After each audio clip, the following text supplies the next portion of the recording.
آج اگر پاکستان تحریک انصاف کے ساتھی شکایت کر رہے ہیں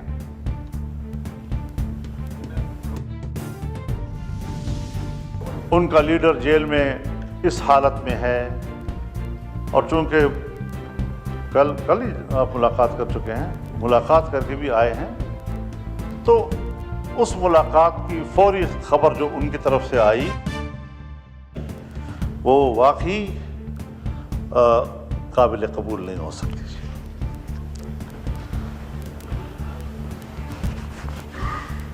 جلسے اجتماعات وہ ایک جمہوری حقوق ہیں، اگر جمہوری حقوق میں کے دائرے میں کوئی فیصلہ کرتا ہے، جلسہ کرتا ہے، اس کو جلسے کا حق ہے۔ لیکن میں ایک بات واضح کر دینا چاہتا ہوں کہ اگر میاں نواز شریف صاحب پر ظلم ہوتا ہے، میاں شہباز شریف صاحب پر ظلم ہوتا ہے، آصف علی زرداری صاحب اور ان کی بہن کے ساتھ، ان کی جماعت کے سینئرز کے ساتھ زیادتی اور ظلم ہوتا ہے،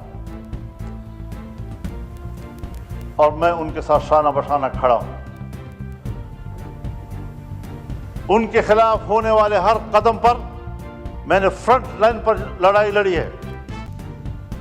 اگر میں اس وقت آپ کے اوپر ہونے والے مظالم میں آپ کے شانہ بشانہ تھا تو میں آج بھی عمران خان پر ہونے والی سختیوں کی مذمت کروں گا۔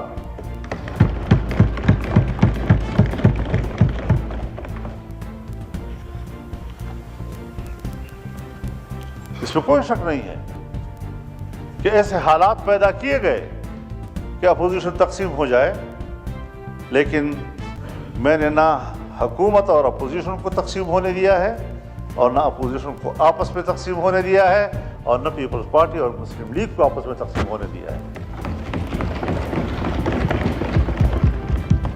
میں نے پیپلز پارٹی سے بھی بلکہ حکومت سے بھی درخواست کی تھی کہ آپ یہ مسودہ شنگھائی کوآپریشن کانفرنس کے بعد کریں۔ میں نے پی ٹی آئی سے بھی درخواست کی تھی کہ ان دنوں میں آپ کسی قسم کا کوئی مظاہرہ نہ کریں۔ کیوں؟ باہر سے مہمان آ رہے ہیں، مہمان ویسے بھی قابل قدر ہوتا ہے۔ گھر میں بھی اگر بھائیوں کے اندر اور عزیزوں کے اندر میں تھوڑی سی کوئی خلش ہوتی بھی ہے تو بھی جب مہمان آتا ہے تو وہ مل کر اس کی خدمت کرتے ہیں، اس کی عزت کرتے ہیں، تو پھر گھر کے داخلی اختلافات اور ناراضگیاں بھول جاتے ہیں۔ یہ ہمارے معاشرے کا اساس ہے، اور میں نے اسی بنیاد پر یہ بات کہی تھی۔ میں شکر گزار ہوں جناب شہباز شریف صاحب کہ آپ نے اس مسودے کو ان دنوں میں اس پر کام کرنا چھوڑ دیا اور اس کو مؤخر کر دیا تھا۔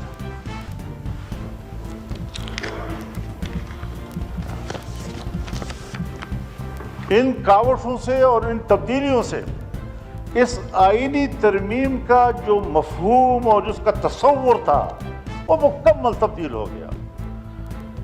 ابتدائی مسودے کا تصور بالکل مختلف تھا، اور اب جو چیز ہم پاس کر رہے ہیں اس کا تصور اس سے بالکل مختلف ہے، اور اس صورت میں ہمیں کسی قیمت پر قابل قبول نہیں تھا، اور آج ہم متفقہ طور پر اس کو دستاویز بنا کر اسمبلی سے پاس کرانا چاہتے ہیں، پارلیمنٹ سے پاس کرانا چاہتے ہیں۔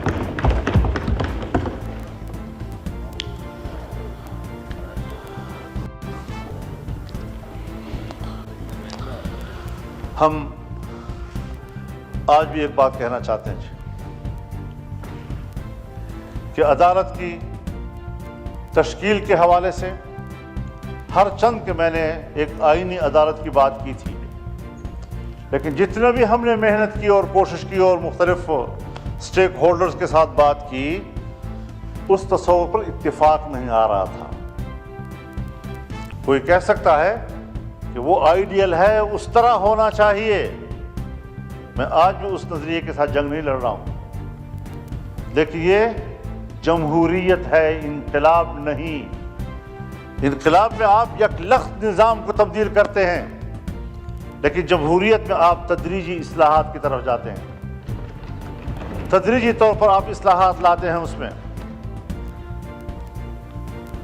جن چیزوں کے ہم کافی عرصے سے اس قابل نہیں تھے کہ کر سکیں، آج ہم بڑی مشکل سے وہاں پہنچے ہیں کہ جو ہم نہیں کر سکتے تھے آج ہم کر پا رہے ہیں۔